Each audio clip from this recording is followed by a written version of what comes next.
أي تجنّا نمن تاي تجنّا دحرتي دنا ጸልማት ዘይበንን ብርሃን ኣሎ ኩሉ ግዜ ከሸግረካ ይኽእል እዩ ተሐምም ትጭናቕ ትስእን ትወድቕ ትዕንቀፍ ኮታ ተዘራራቢ ጸገምን ሽግርን ክገጥመካ ይኽእል እዩ ኣብ ትሽገረሉን ትጽገመሉን እዋን በይንኻ ትኸውን ዝኣመንካ ፈታዊ ቤተሰብ ሓው ሓብቲ ዓርኪ መሓዛ ክርሕቀካ ክጠልመካ ይኽእል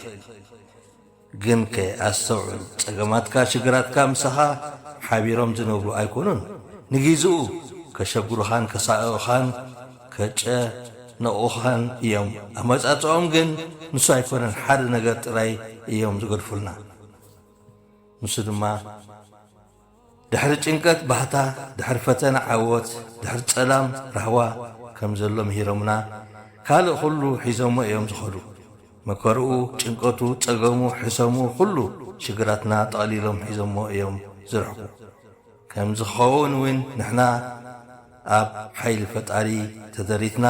ነቲ ዝመጸና ፈተና ጸገም ክንገጥሞ ምስ ንኽእል ጥራይ እዩ ኩሉ ጸገማትና ኩሉ ጸገምና ክስዕረና ኣይኮነን ዝመጽእ ክፍትነና እዩ ንሕና ሰኒፍና እንተጸኒሕናዮ ግና ናይ ስዕረት መቓብር ፍሒር እዩ ዝቐብረና ይገርም ዝገጠመና ካይንገጥሞ እንተፈሪሕና ክንጽገም ክንነብር ኢና ስለዚ ዝኾነ ዘጋጠመና ዘበለ ክንገጥሞ እንተ ዘይክኢልና ኣይ ክንዕወትን ኢና እሞ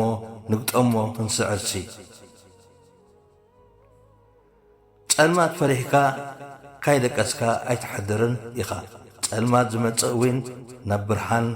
ከሰጋግረና እዩ ፈተና ተፈቲንካ ግድን ኣይኮነን ክትሓልፍ ተሪፍካ ማለት እውን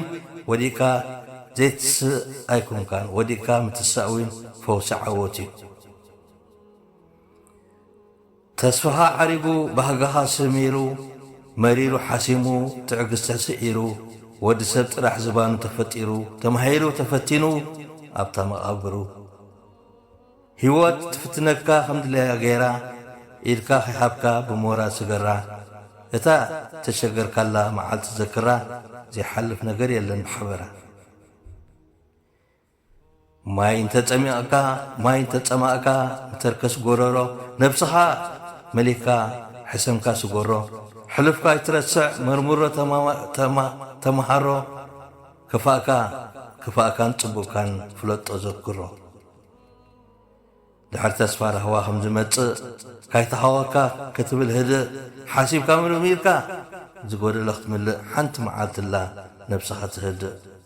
ቁርብ ዓቕሊ ጥራይ ግበር ኣይትበል ስግእ ምግእ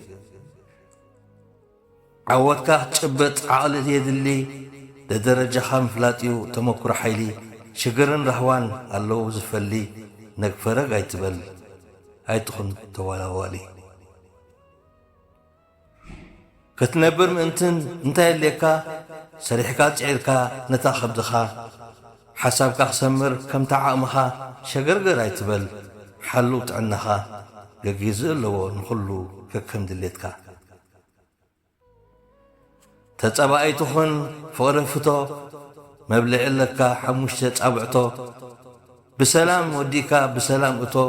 ብሰላም ወፂእካ ብሰላም እቶ ቀኒዕካ ክትምለስ ሕቶ ብሕቶ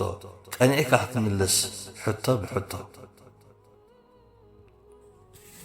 ኣብ ዙርያኻ እንታይ ትምልከት ባህጊ መጻኢኻ ምልክት ዓወት ብላዕሊ ሰማይ ብታሕቲ መሬት ሕማቕ እንተሪኢኻ ዓይንኻ ኣይትዓመት ተስፋ ይትቑረጽ ብህይወትካ ይትላገጽ ግልል በል ርሓቕ ካብ መደበር ዓመፅ ቅንዕናኻ እዩ ዝምዘን ብዓውታ ዝድመጽ ሽግር እንተጋጠመ ኣይትረበሽ ኣይትረበጽ እቲ ሓላል ኣካልካ ብሕልና እዩ ዝህነጽ ብዙሕ የጋጥም እዩ ናይዛ ህይወት ነገር ቁርስን ምሳሕን በሊዕና ምሸት ንድረር ንድቀስ ንሓልም እንትስእ ንበራበር ሰዓትና ንርኢ ብስራሕ ንሽገር ዘብዘብ ክንብል ንፈርህ ንሽቕረር ካብ ኩቱር ሓሳብ ነገራት ይፍጠር ምሳና መኻይቲ መን እዮም ተስፋ ረኽባ ትዕግስቲ ቅሳነት ብምልኦም ብግቡእ ኣላሊና ኣብ ጥቕሚ ክንውዕሎም ክንነብር ኣይንኽእልን ብዘይብኦም ክንከስቦም ምእንቲ ኣብ ልብና ንሕድሮም ተስፋን ዓወትን እዚ ውፅኢቶም። ጸሓፍን ገጣምን ጀሚል ሓሰን ካብ ከተማ ቶሮንቶ